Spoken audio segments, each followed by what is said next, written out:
worries. You give us a count when you want to go. Yeah, mate. Just go, mate, because that's how I roll.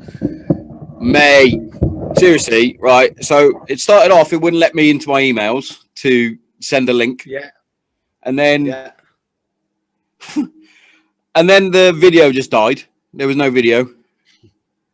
And it kept saying that the, what was it? The camera I was using was not linked to the laptop. I'm using a laptop fucking camera.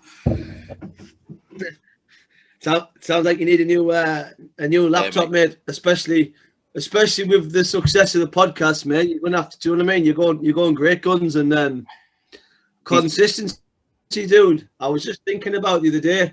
I think I heard your first ever podcast, and I think where you've gone from there to where you are now, I think is big progress. I think you've mad, isn't it? Some really big moves. Yeah. I'm pretty sure when you first heard the podcast, you had hair. Yeah. I had the hair going on. Well, that was a year ago, I think. But it was, mate. Lockdown, mate, and you've got to measures. So it's got to be done, mate. Hair's off. I've gone for that full Sigourney Weaver, mate. Alien One look. Do you know what I mean? I'm going right in there, getting ready for war. So, Tommo, cheers for asking us on your podcast, mate. Hey, to be fair, it's been I feel like it's been a long time coming. We're always going, yeah, I'll get you on, and then it's like, I can't do it this week, can't do it. But we all know you're a busy dude. Well, things happen when they're meant to happen, Tommo. Do you know what I mean? Yeah, exactly. I'm sure you've got a list of people who you'd like to get on, and it's about schedules and. Oh, definitely, mate. Hey, we're here now. We're here now. Exactly. You know what I mean? Exactly. So we can. Yesterday. And talk Oh yeah, definitely, mate. So I've been waiting for old Smudger from Redcoat. He's supposed to be coming on, and yeah, I texted him in the week. He went, "Yeah, I can do Sunday. I'm doing a bit of stitching, but I can do it." I was like, "Yeah, just let me know what time." Has he got back to me? Has he? Fuck. So Smudger, if you're listening, just send me a text, mate.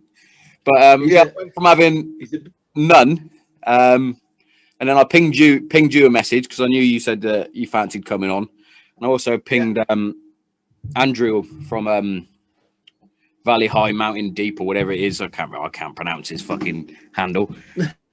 And then you both got back to me and went, "Yeah, I'll do it." And I was like, "Well, I can't say no to both." So yeah. So I went from none to two. But I'll schedule them so it's one comes out tonight and the other one will come out Wednesday. How you managing with the podcast? Like, is this become your labor of love? Is this? It's still my still my little passion, I must say, mate. If I'm honest, it's still my my little baby. So I don't get anything out of it in terms of finance or anything like that. And this is all like. As you know, with your podcast and things like that, it's all free content. It's fine. Don't bother me. It's just something to get me out, get me talking, keep my mind active. Well, I think in time, mate. I think in time, if you grow your audience big enough, I think commercial things will come for you, definitely. And there's nothing wrong with that. There almost seems to be like a taboo about, oh well, you can't make money from it. Last time I checked, people make money from everything. So, of course, mate. If you want to make money from your podcast, get a sponsor or whatever you want to do, pay for production costs, whatever it is. What's wrong with that? Do you know what I mean? It's almost like making money has become a dirty word, and yeah, I don't think it is.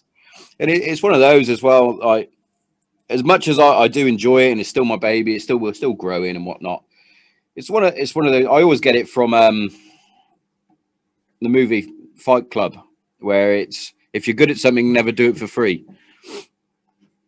And that's always in the back of my mind. Like, I'm not exactly a fucking superstar at this sort of thing, but I'd like to think I'm semi decent at holding a conversation with people and touching on topics that nobody really wants to talk about and what have you. And yeah, but in the same breath, if it doesn't happen, then I'm still quite happy sitting here chatting away with new new mates. You know what I mean? Like me and you have never met. You're way up north. I'm down south, and chatting away through a Zoom call, which is got a gorilla and an eagle. It definitely opens a lot. Yeah, yeah, it definitely opens a lot. And maybe it gives people like purpose. Do you know what I mean? Maybe it helps you feel like I'm making progress in my life. Do you know what I mean? Like it gives you a sense of purpose, something to be proud of. It's the reason why I started my businesses, Tommo, is because I just thought I was treading water. Do you know what I mean? And I don't really know too many people who like to tread water. Some people maybe, but not me. And probably, exactly. What was the swim test? 2 minutes, tread water. Something like that, mate.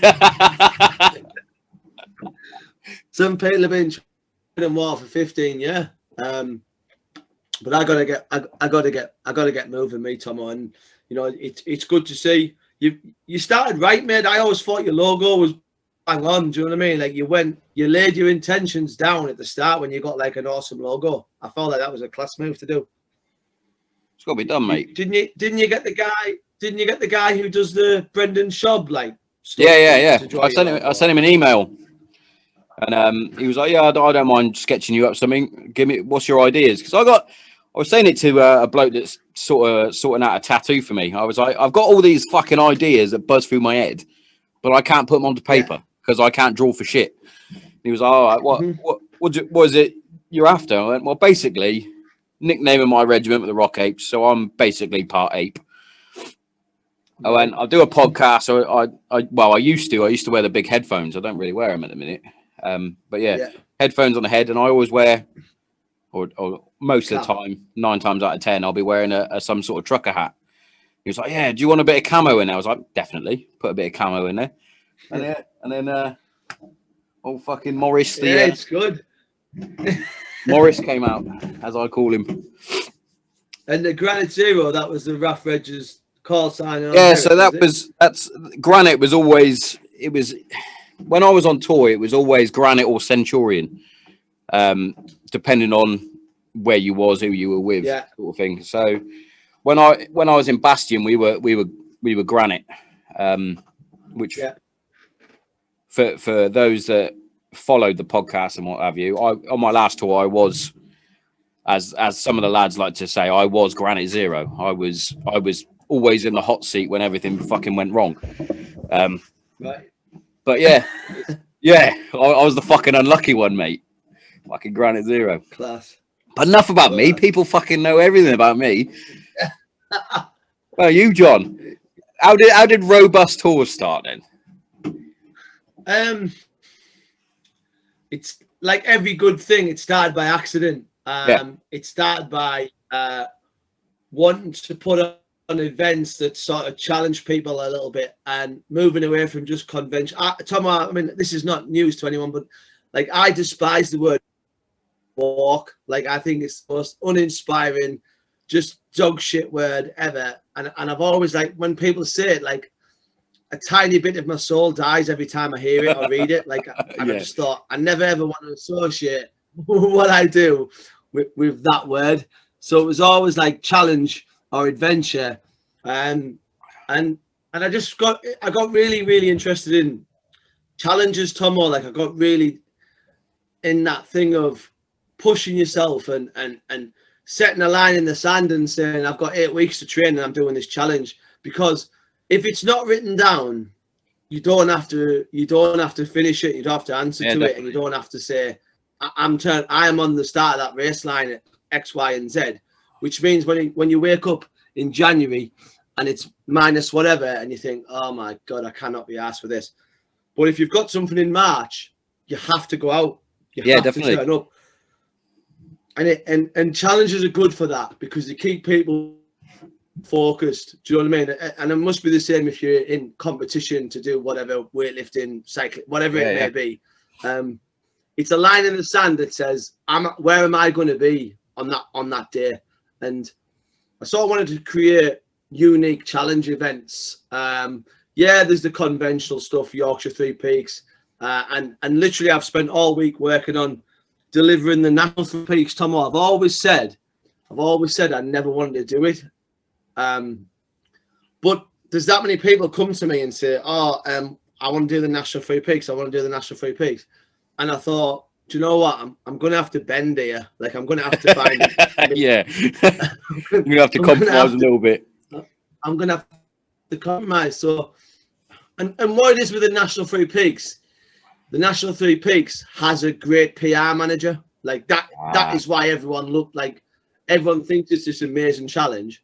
And it is a challenge, but in respects of sort of things that you can do, there's a lot better events. Do you know what I mean? It's just the fact that everyone's heard of the National Three Peaks, and it's a bit of a sort of. It's a bit like everyone wanting to do the SF fan dance and things like that. It's like, well, we can all do that, mate.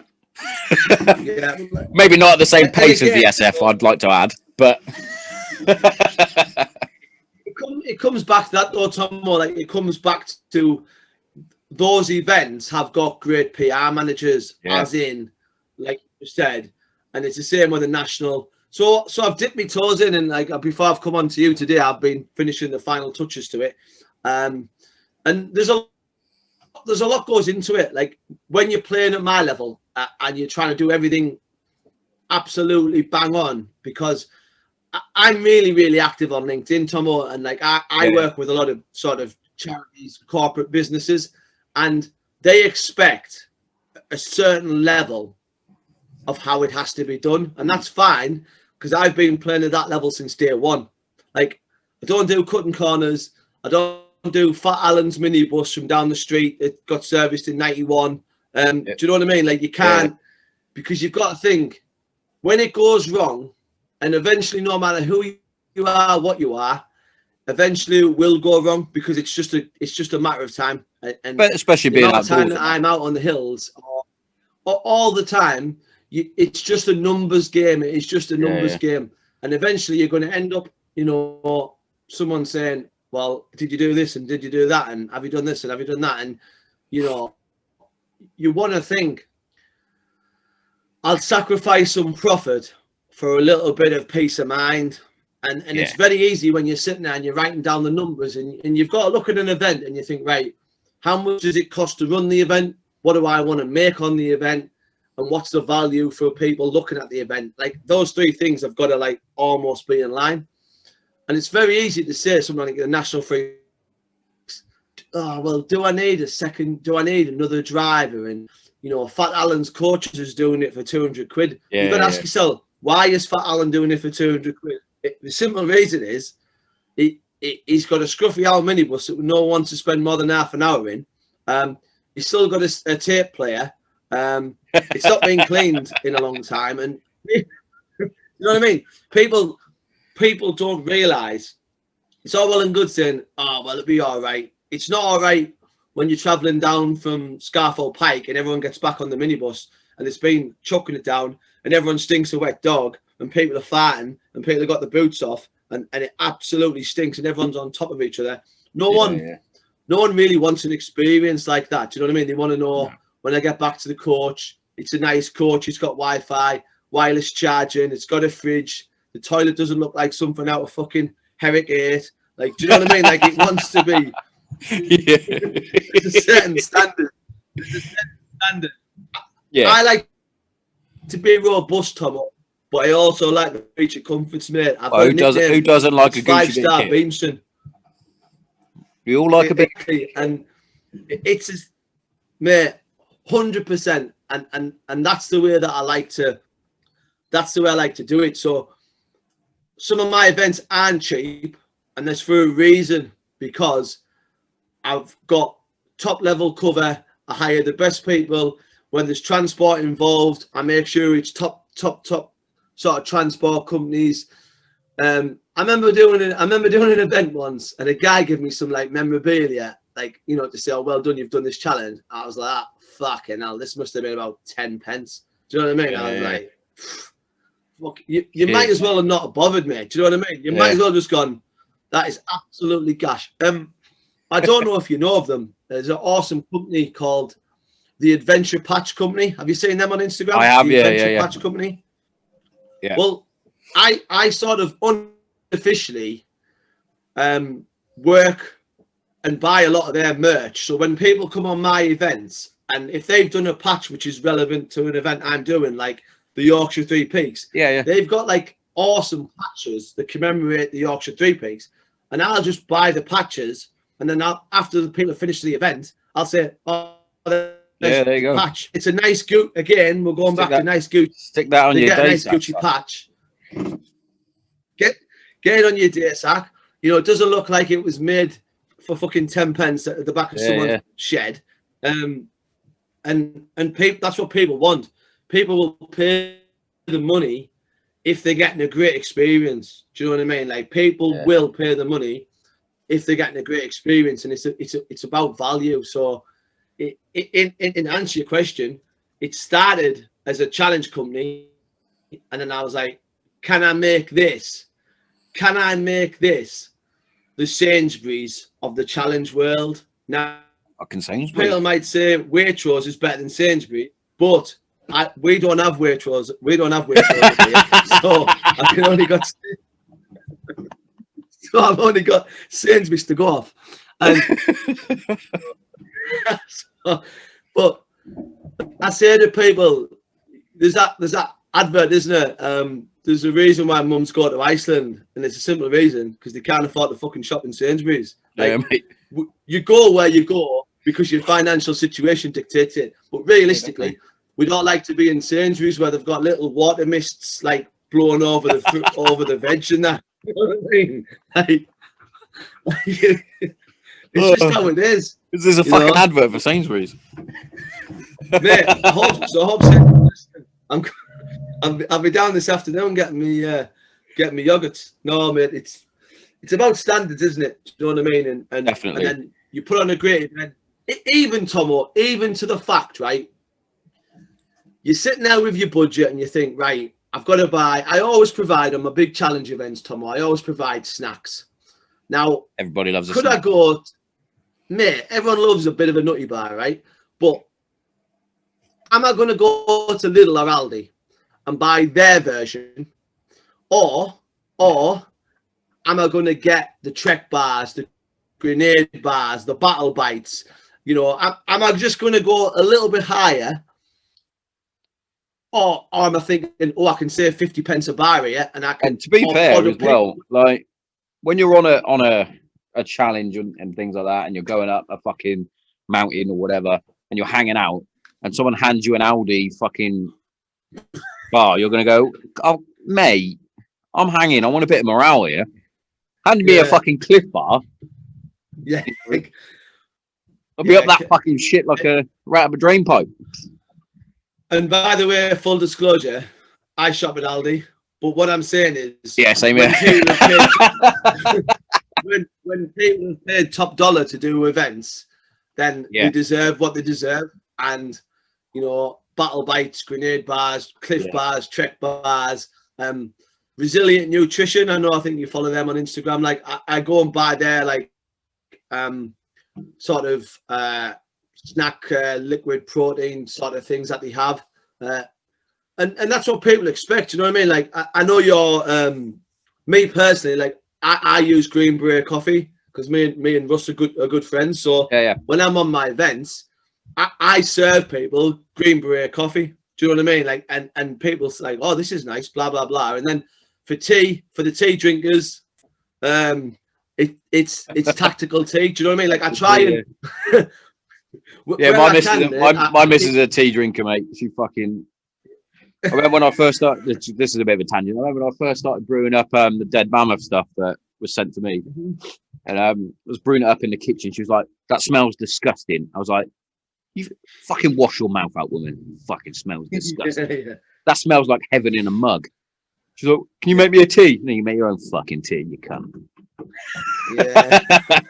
Obviously, I didn't say that to her. But like, you'd have been on radio silence. But yeah, I like to sort of support other veteran-owned businesses. Yeah, that's good. Well, that brings me to like loads of fucking things, because you get the likes of myself and yourself and Chris Michaels and Smudger and what have you. The ones that, and Steve, who I had on last week, who like to support and represent other different veteran companies, and then you get some other fucking companies that don't want anything to do with you. And you're like, hang on a minute. If we all fucking support each other, then surely the businesses will be better. It's mad.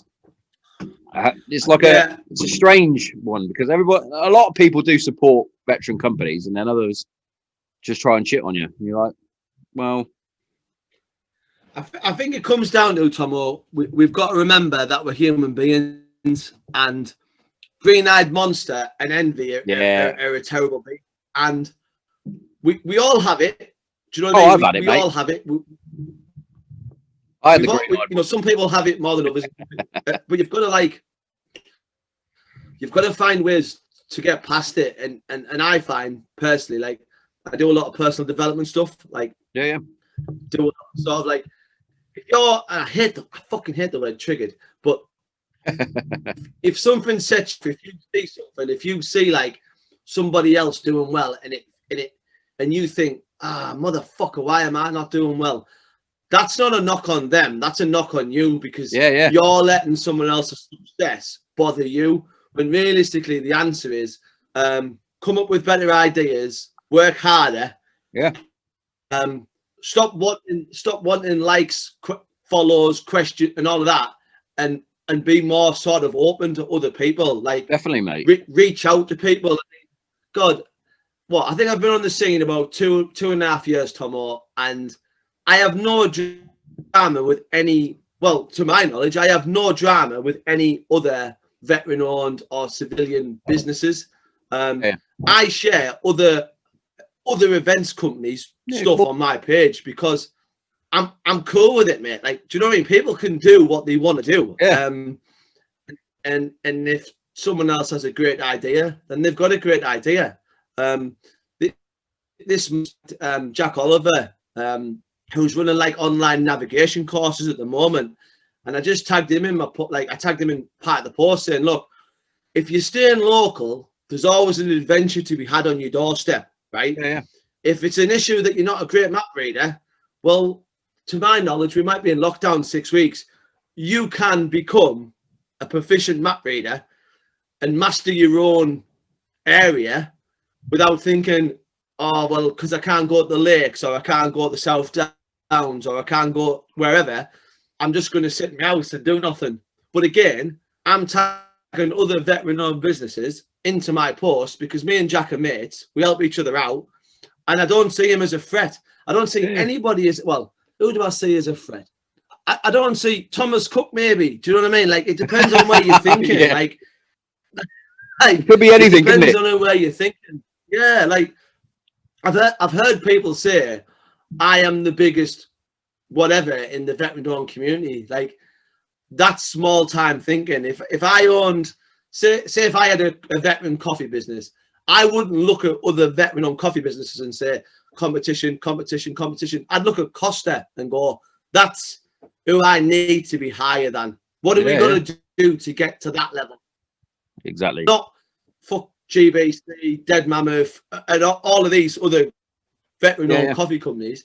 Like, you've got to think a little bit bigger. Do you know what I mean? You've got to be a little. There's one thing more, being a big fish in a small pond, isn't it? It comes, it comes down to that very saying, big fish in a small pond. Yeah, and it must be hard. Like, you know, all of your apparel businesses, right? Yeah. Like, fucking loads of them. There's some, and I get it. It must be really, really hard because how many times can you draw a fucking Apache or someone firing a 50 cal or a picture of a skull without someone else saying you've copied my idea? Right? There's only so many ways you can do that. But like when I started the Stay Tasty thing, right, I was like, oh, I'm sort of getting into this apparel thing here, and I kind of said I didn't never wanted to do that. But again, things change, things pivot, and I was like, what it won't be pictures of like 50 cals or gunships or nothing like that. It's going to be something that's just completely different. And there's space for everyone, mate. Do you know what I mean? Like There is space for everyone, and you just have to find your way of finding your own individualism. Like everyone knows, like I am red coat, like through and through. Like I've got loads of red coat stuff. I bought stuff just before Christmas. I've been to Alex's, been to Alex's showroom. Yeah, Alex is red coat, a partner of Escape the Lakes, like, and that's how I roll. But I know there's a lot of other veteran-owned businesses. Like I know there's a lot of other veteran-owned apparel businesses. It's a very, very crowded marketplace. Like it must be quite hard for them boys and girls to say, "Fucking hell, I can't believe they've copied my idea." But it's just how do you draw the same thing? Do you know what I mean? Like how do you keep up the individualism? Like I think Smudge from Redcoat, with all of these different diverse sort of he's got all sort of different like designs, hasn't he? Do you know what I mean? He's gone for the ages of he's gone back in time, isn't he? That basically. Yeah. Which I think is brilliant. So fucking brilliant idea. Yeah, no, but I don't know if are you a part of Veteran Owned UK, Tommo, or not? Part of who? Veteran Owned UK, you know, Scott Johnson. I don't think so. No? Right. Because like I might be. Veteran Owned UK is really a marketplace for veteran owned businesses that, you know, help each other. And this is where all of my great connections have come from. Because everyone in there is digging out blind to help each other. I've never seen animosity. I've never seen any green-eyed monster. I've never seen. I'm sick of that. Do you know what I mean? And and there's, you know, pull the pins in there. GBC's in there. Rob Dennison's in there. Hugh Keir from H-Hour. Like there's such a big Go Hugh. People in there. Nick Gold. All of these great people. And maybe a few of the other, like the way I look at it, like I look at people and say, he or she is 2 years ahead of me in business. So what can I learn from them? And just like anything, there's a new business starting out and they're looking at you saying, well, he's a year and a half ahead of me. And then there's no difference in them reaching out to you than you reaching out to that level of above you. And you got to think, well, I'm reaching out to people higher than me. They're only reaching out to me. So what gives me the right to be like, well, you're on about your dick. Yeah, Do you know what I mean? Like when I first started the podcast, I was like, I had a touch of the green eye monsters. Obviously, as you know, when I first started, I recorded in my work car to start with. Then it was I would just hit record as I was out walking about. Then it was in the shed, aka the Shedio. And I was like, you know, at points I was like, I'm literally stuck in the mud here. I'm not going anywhere. Or it felt like that at the beginning. And I was looking out at other veteran podcasts like the Veteran State of Mind with Gareth Jones and H-Hour and Declassified and things like that. And I was like, fucking hell, these guys have got all the fucking kit and they're beaming out to thousands of listeners and I'm just fucking sat in the shed. And I was like, this is bullshit. And I started off like that. I was like, this is bullshit. No wonder they're getting fucking all these top guests on like fucking whoever the fuck. And I'm sat here just talking to myself. And then I was like, but I then, instead of wallowing in that and thinking, well, fuck these guys, I literally just sent them a message. I was like, Hugh, how can I fucking sort this out? And instead of like being a green-eyed monster to these guys, they actually fucking help. Like I've had it on the H-Hour podcast. I've been shouted out quite a few times because of some of the guests that I've had on, MMA wise and things like that. They've said, look, if you talk to Tommo, he might be able to sort you out with Mason Jones or whoever. So it's like, because I didn't like sit there with my fucking green eyed and fucking chin him off, I actually reached out to him. Like me and Hugh were supposed to actually fucking do a podcast at some point, but we're waiting until I'm actually in Hereford again, so he can come down from somewhere in the valleys where he's fucking from, and have a proper face-to-face podcast in HR or 4K or wherever. But it's like it's one of those. Like if I was like that close to just saying, nah, I can't be bothered with this because I felt like I wasn't going anywhere. But now, literally, because I didn't fucking take Mr. Negative, and for once in my life, I actually thought, nah, fuck it, be positive with it. It actually started working in my favour, and now I get legends like fucking the Tasty Bloke, my fucking podcast. Yeah. Well, yeah, I am kind of a big deal. You're such a big deal, mate. Yeah. How is it all going with you now with this fucking lockdown 3.0 or whatever it is? Because I shared a post on this morning. However, looking back at it, I probably shouldn't have done. There's a couple of people getting arrested for sitting on a bench. But then I was like, yeah, hang on a minute. They're only showing part of the clip here.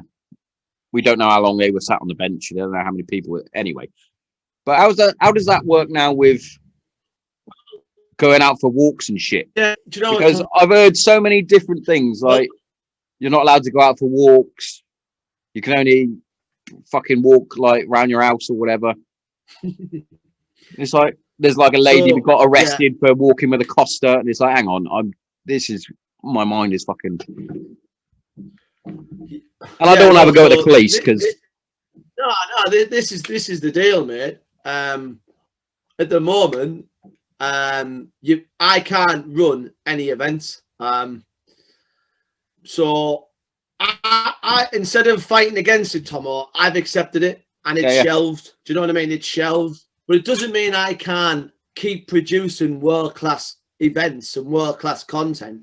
It doesn't mean I can't be out there saying when it goes again, we're ready. Who's coming with?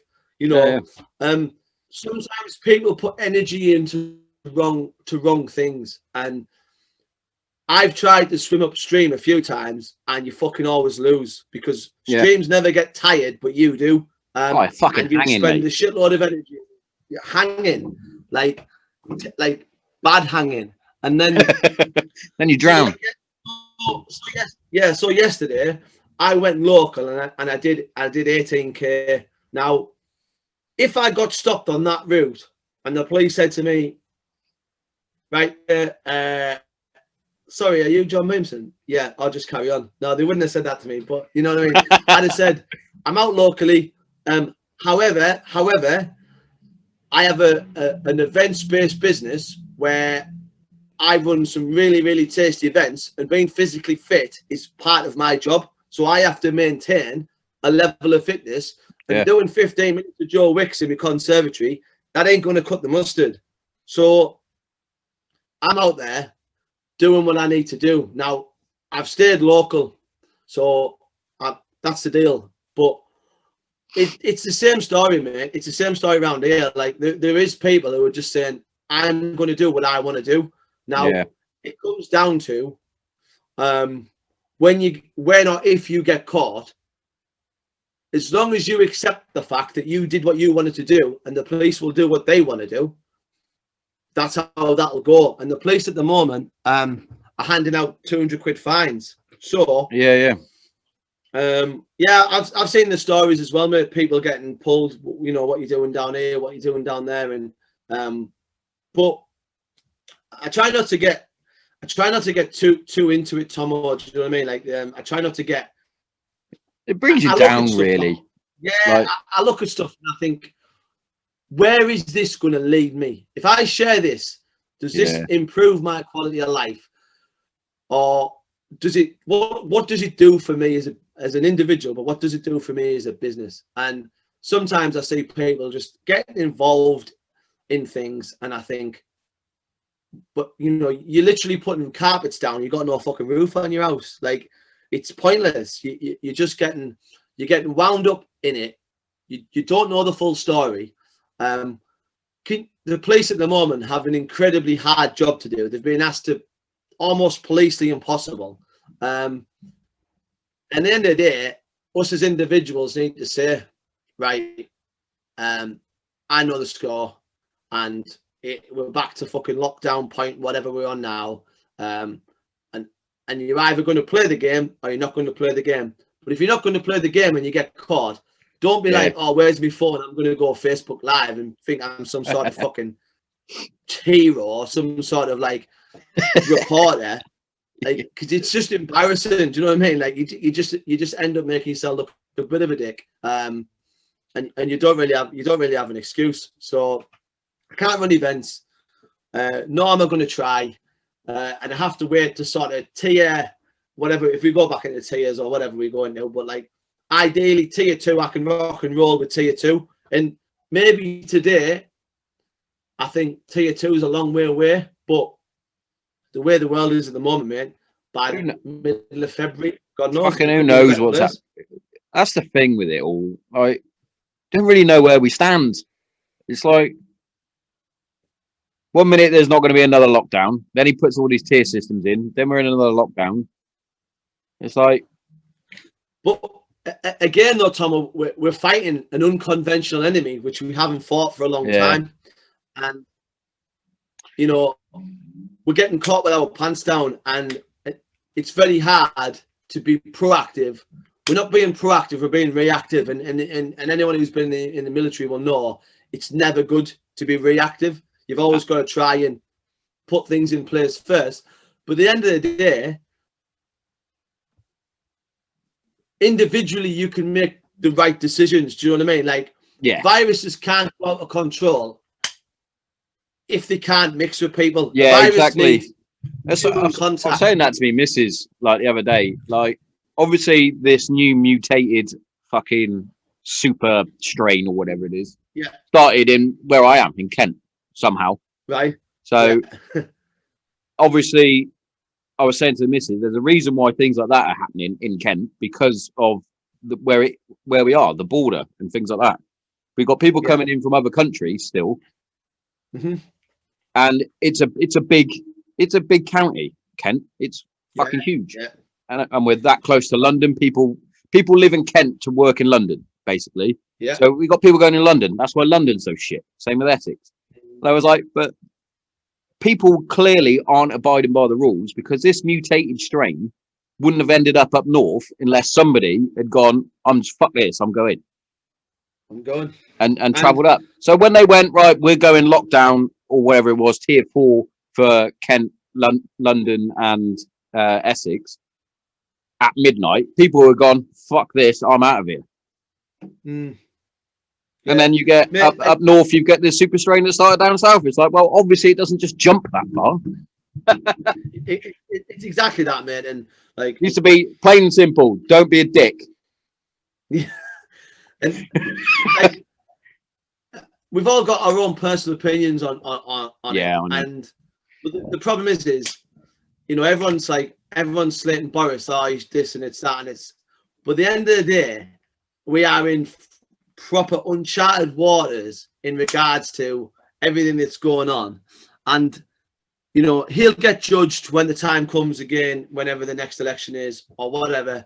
But you know, people have got to look at themselves and say, well, do you know what, during that pandemic, did I take the piss? Did I just think, fuck this, I'm going to do what I want to do? All of a sudden, everyone's a human rights lawyer. Like everyone's a human rights lawyer. Like everyone's like, bosh, human rights. Like, yeah, but it's human rights not to be a bit of a dick as well. Do you know what I mean? Like, we've lost this. I look at it like this, Tommo. I'm responsible for my actions, right? Whatever the government does, they do. But my actions are my responsibility. So my mum and dad are like fucking. They're getting on. My dad's got fucking every illness under the sun. My mum's his carer. So is it hard for me to stay away from my parents? Yeah, of course it is. But I'm a young fit fella, and for all I know, I could be asymptomatic. Yeah. Or, you know, I could carry it in and fucking kill my mum and dad. Now, if that happens, there's only one person to blame, and it's not the government, it's me. Because my poor choices led to the death of my parents. If I was just like, I'm not wearing a mask, I'm not washing my hands, I'm doing what I want to do, I'm the top boy, and I'm all this, and I drive an Audi, and I lift weights, and do you know what I mean? Like, or a BMW. You know well, either or. A bit harsh, but it's down to sole responsibility at the end of the day. Of course it is. People blame the government, but where is your individual blame? Can you hand on heart look at your last 7 days and go, right, I definitely took the piss there. Yeah. Okay. Well, I fancied the day out in the Lake District, so I just thought, okay, I'll drive through 5 other counties. But what I'll do is I'll say it's for my mental health. So that's my excuse, but really I'm just being a jack cunt because I want to go out. Yeah. Oh, don't get me wrong. I'm the same. I'm forever going, oh, fucking Boris, you can't. But then I'll sit down and have a chat with your missus, and then I'm like, well, he's got to do it, innit? Someone's got to do it. Yeah. So, because if it was left to all us lot, we've got that many idiots in this country as it is.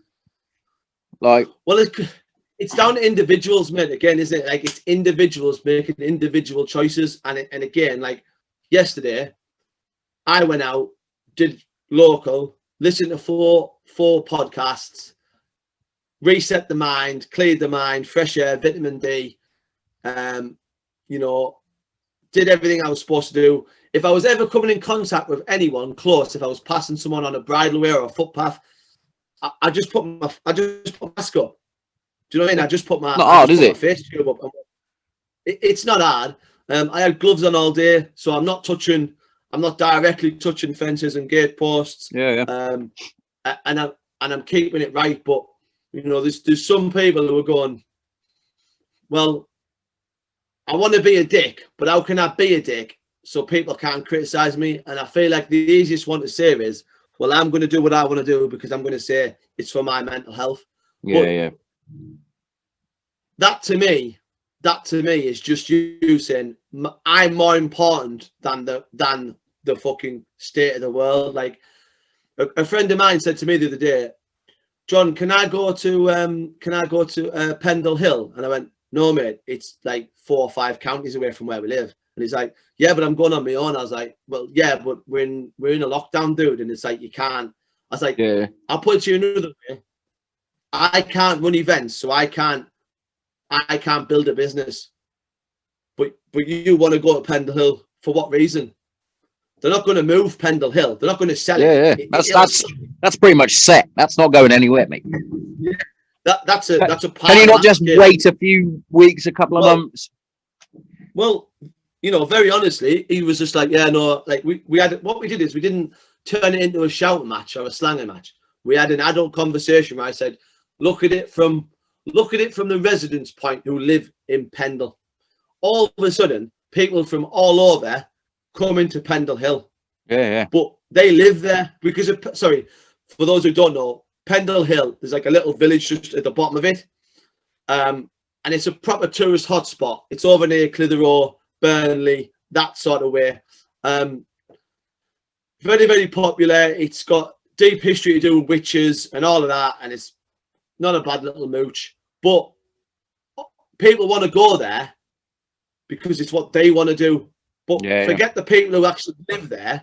All of a sudden, you've got all these different people coming to their little village all the time. And it's like, it's our village. This is where we live. And we've got, we're trying to control what we're trying to control. But people are coming here to go for a mooch up the mountain.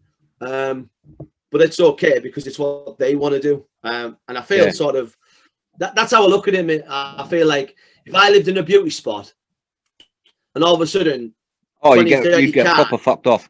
Mate, my family had it. So my brother, my dad, my mum, her partner, sister-in-law and that, they all live in Hereford. And obviously Hereford went into tier 1. They were fucking golden ponies, weren't they? They were like, look at me, tier 1. All the cunts in Wales went, well, we'll get the coach and go over then. They were all out on the piss in Hereford. It's like, what are you doing? And then all of a sudden, Hereford, tier 4. It's like, oh, wonder what that fucking was. But and again, it's fucking tappies, boys. Buy your own fucking glue. Isn't Mason Jones Welsh? He'd be fucking filling you in after this. You fucking try. I fucking want I want an ultra white collar boxing match. He got no chance. To be fair, he's out in Dubai at the minute. He's he's safe then. he's in Fight Island, getting ready for his fight on the 20th, Well, I believe. Good luck to that. It's Good luck to him. But, his first fight in the UFC. That is. Oh, amazing. Well, I'm sure he'll have a great career. I feel like we've gone on a bit of a. I don't really on the COVID thing, right? Like it's hard to run a business, but yeah, you've got to think. It's got to be frustrating for you business owners, to be fair. Yeah, like especially the small business owners, should I say? Yeah, you've got to look short term versus long term legacy. And if you run events and you're not supposed to, in the world of social, you will have oh yeah, a lot of people criticize you. And what you're seeing at the moment is Mountain Rescue is a prime example. It's almost like there's people now just trolling Facebook saying, right, as soon as someone gets hurt, I'm going to say, where was he from? Where was she from? What were they doing there? That's national lockdown. Does he live within 5 miles? Has he read the guidelines? And if you run an event as a business, people can quickly just go, I'm never ever doing anything with him again, or want to do anything with him because he flaunts the rules and people have the. Yeah, if he's breaking the rules there, what means he's not breaking the rules somewhere else? Yeah, and everyone, Tommo, everyone's got a dog in the fight. Do you know what I mean? Like everyone has got an opinion on COVID, and everyone's got a dog in the fight.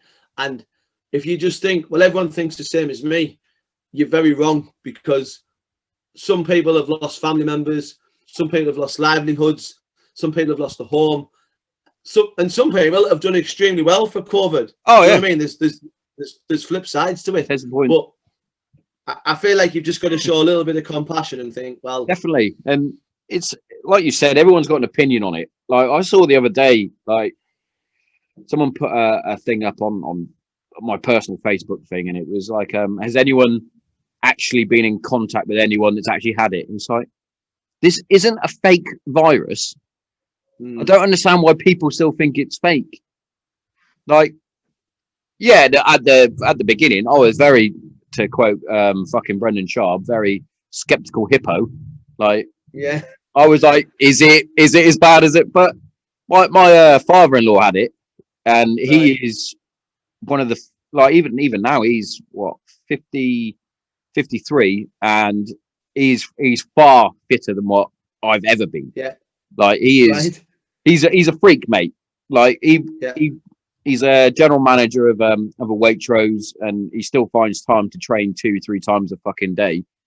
And he was wiped out with it. Absolutely wiped out. Like he said, he tried to go for a run the other day, and he said it was only like a mile he did, and he was hanging. And this was nearly a month after having it.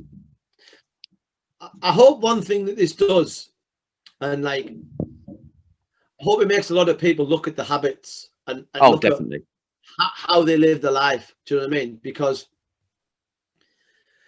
to stand a better chance in anything, getting ill, being physically fit, and when I say physically fit, I don't mean ripped, 10% body fat.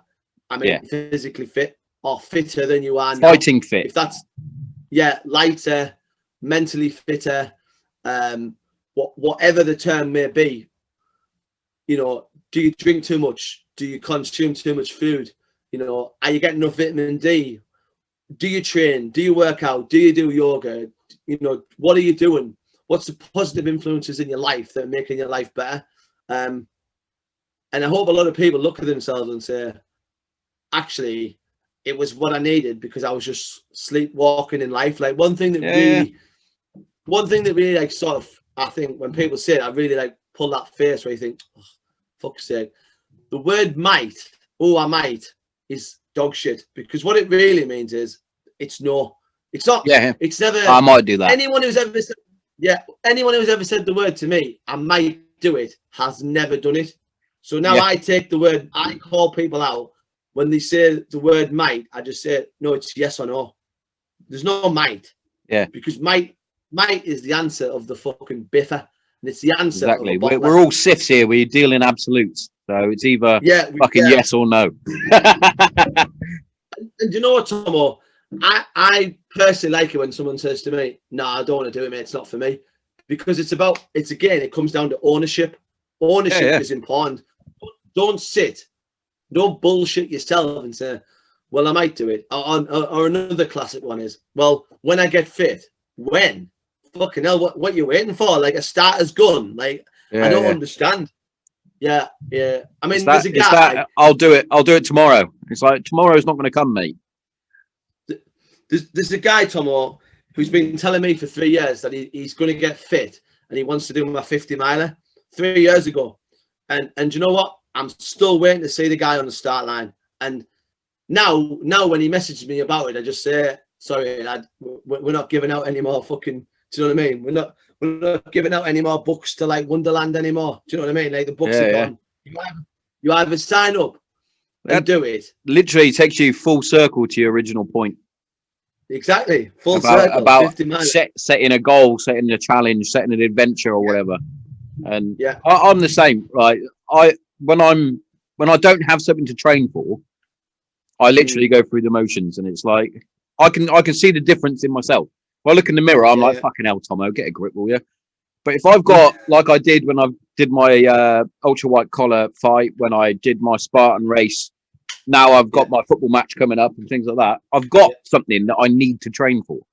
When I went for the white collar, I did the 8-week camp. I went from 93 kilos to like 80 in those 8 weeks. Wow. And imagine how big I was if I'm fucking 90 odd kilos and I'm 5'6". I was a bit of a blob, mate. And I've got the comparison photos on my phone just so I can look back at it and go, Tommo, that's what you used to look like, mate, when you were boxing. Yeah. I even had fucking abs coming through for the first time ever. Wow. Like, even when I was in the military, I never had the fucking abs of death. But in my opinion, true strength lies in the shoulders and chest. But that's just another matter.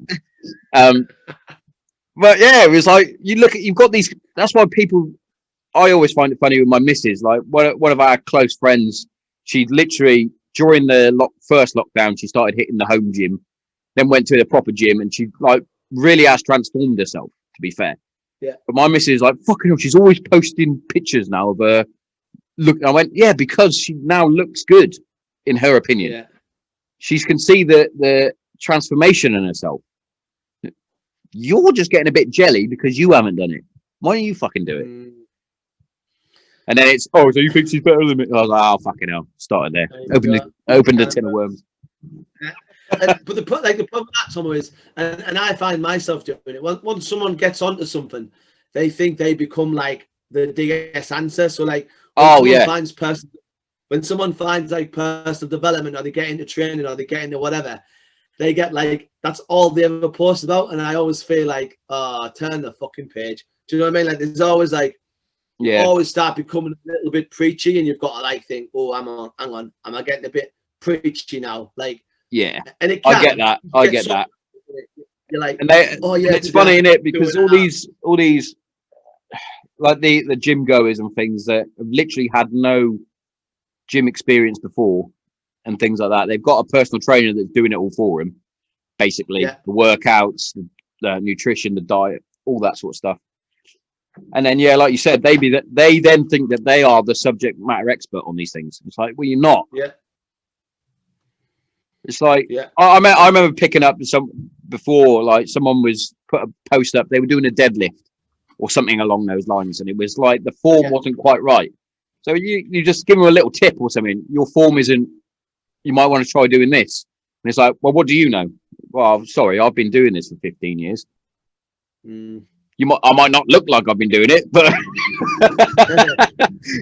was like, I did have a job before I joined the military, and now this. But anyway, everyone's a subject matter expert these days, especially with, like we've been saying, COVID and lockdowns and fucking mental health and human rights. We're all subject matter experts. But I sort of stay, like, sometimes, Tommo, I get people like, they'll message me and they'll say, I want to do this challenge. I've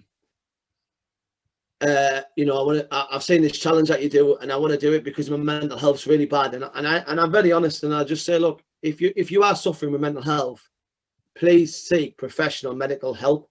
Like, I am not a trained therapist. I've never suffered with that, so I have no knowledge of it. So I can't help you. is doing a 40 miler good for your mental health? Personally, I don't know, because what happens if you're in such a fragile state that you fail the 40 miler, and the 40 miler is supposed that's to be the thing with that, mate. Is you're right. They need to go and seek someone who actually knows what no offense, knows what they're talking about. Yeah. And doing a 40 miler, yes, it will put you in a positive light if you complete it, but you have to already have the basis of a strong mind to do 40 miles. Like, if you told me, Tommo, you're going for a 40 miler, not a chance, mate, not happening. I'd biff out after about a mile because I'm lazy.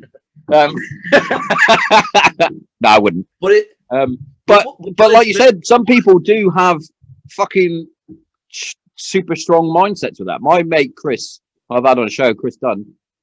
He did the London Marathon, and he did about 2 days worth of training, and it was coming up to the actual event, and I went, "Are you all right?" And he was like, "I'm a little nervous now, if anything." I was like, "What?" He went, "Well, I didn't do much training, did I?" I was like, "No, because you're an idiot." And he went, "Fuck it, I'll cuff it." And to be fair, he completed it. He didn't have. Hey, Chris, I know you're listening. Didn't have a very good time, but you completed it. It's like, it's the fact that he just went, cuff it. I've done long runs before in the military. It's like, well, you've done long runs, and then there's a fucking marathon. But then there's a marathon.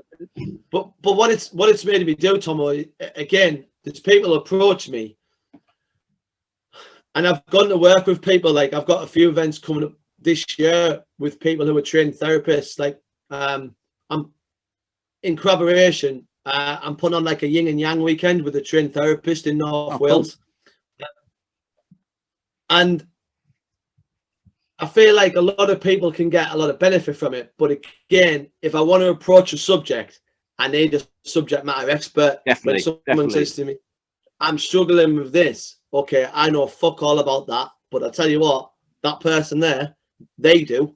Because I think it's very, like, people can mean well. They can mean well, and I've seen it definitely.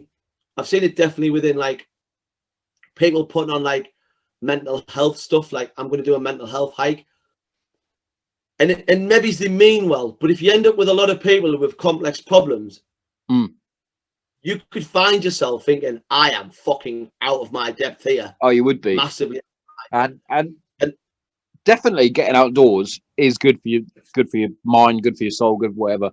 Like, last couple of Sundays, I've done my little walk. It's not high. Looks fucking high. It's not. But you do feel better. But like you said, if you've got complex problems, just walking up a fucking hill isn't going to help. And a lot of the time, even going to the doctor and getting fucking little white tablets, sometimes that doesn't even fucking help. Yeah. Because everybody's unique, everybody's different, and that's what we all got to realise as well. And that's what I mean, and I think that's what you've got to realise, that stay in your fucking lane. Do you know what I mean? Yeah, and definitely. You know, when people come to me with stuff like that, I just say, look, we're a challenge-based events company. That's what we do. We don't talk about it because we know fuck all about it. So we stay off the subject. And like I said, when people come to me, I always say, look, I'm just a fucking guy. I don't know nothing on the topic. You know, seek professional help. And then when I did some research on it, and I found Joanna, who's, like I said, is a legit therapist, and I approached her and I was like, look, I've got this idea for a weekend called Yin and Yang. We have two very, like, if I'm very sort of autocratic leadership style, and she, do you know what I mean? Because I feel like as well with people, they stick to what they know too much, and not a lot of people sometimes to do something that's a lot, embrace the discomfort, as it were. You do learn a lot from being uncomfortable, as us military guys know. And hence why we're going to have a yin and yang weekend for that very reason, where she is the yin and I am the yang. Do you know what I mean? And like, it's a compliment, because we all leave our houses on a daily basis and you think today's going to go really well, and then you put your key in the ignition and your car won't start and you think, oh, for fuck's sake, this wasn't. And then all of a sudden things can deteriorate quickly. But I feel like if you're used to these things happening to you, then you deal with them a lot better, and you can control situations a lot better. Like, you can build your own physical and mental resilience to situations. And like, I'm doing a lot of research this year into those two sort of factors, where we're working on resilience. We're working on the physical aspect. We're working on yin and yang, and we're working with people. And I'm learning from these people, Tommo. So I'm learning from skilled professionals who were saying to me, these are the triggers, these are the things to look out for. It's still a topic I won't, like, if someone came to me and said, you know, I'm fucking in a bad place, John. If it was a personal friend, different. Yeah, it's if it's different. a DM off Instagram, if it's a DM off Instagram, if someone who I don't know, I just think, I don't know why you've reached out to me. Maybe you've seen some content and gone, wow, this guy, like, I think someone like David Goggins must get it quite a lot, because he puts a lot of sort of inspirational, let's smash windows mindset. Do you know what I mean? Let's run 200 miles just cause. Yeah, let's run 200 miles. But you're weak. You can't run 200 miles. Shut up, Goggins. Fucking hell. He's just put a brilliant post on about some guy whose son saw a post that he did, and now the son sold the bed. He's got rid of the mattress because it makes people soft, and he's sold the telly, and he's. I was like, wow, someone's gone. But this is like, someone can go all in on what you're saying. So you've got to. He knows what he's talking about. Goggins, like, he knows what he's talking about. Jocko Willing's another one. Yeah. These are good. These are good people, aren't they? But I'm looking. Do you know what, Tommo? Personally, I'm looking forward to 2021, mate. Like, it's almost like the Grand National, mate. We've already had one false start, and now we're getting took back to the start again. And they're like, right, get ready again. And when it starts, if that's February, March, April, you've got to have your fucking shit ready to go. Yeah, because it is going to go again. Get ready. And you don't want to be caught like, oh shit. Yeah, exactly. I've got no events, or I've got nothing planned. I'm playing catch up. Like, you've got to use your time wisely to plan and execute. And then when they say, okay, boys and girls, COVID's finished. Yeah, that's the other thing. Just to say, we're not fucking expert. It's not going away. This fucking virus. It's not just going to be gone. It's how we all deal with it as well. But yeah. Acceptance, mate. That's the key. Exactly. That is the key, mate. It's 20 past 12. You got to go at that passing, yeah. Yeah, mate. I've got real world things I've got to do with. I've got to go down to Sainsbury's. Mrs. was the same. She was like, "You're doing a podcast, yeah?" I was like, "Yeah, I've got one 11 with John, and I've got another one later with Andrew." And she was like, "Well, you're doing 2 today?" I was like, "Yeah." She went, "So are we going to have any time?" Because usually, obviously, I fucking talk for fucking England. Like, some of my podcasts are like Joe Rogan length, like 3 hours. So she's expecting me to be in here for like forever. 2 or 3 hours, yeah. Yeah. And I was like, no. I was like, John has said he needs to be out within an hour. So, which is pretty much bang on, mate. So you can stick to your real world problems of queuing in Sainsbury's. Fucking good timing. You're frozen already.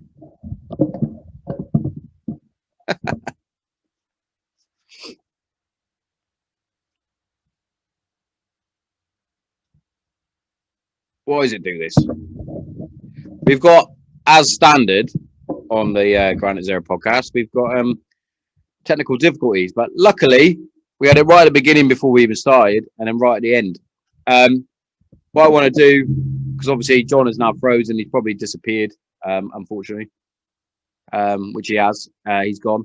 So what I'm going to do, I'm going to close it up here. It's been a fucking privilege to have John on. John, so you can find John at Robust Tours, Tasty Bloke, and Tasty Apparel as well. So make sure you check them out. And John, I know you're not here right now, but cheers for coming on the podcast. It's been a privilege, and yeah, we'll get you back on again soon. So cheers. I'm out.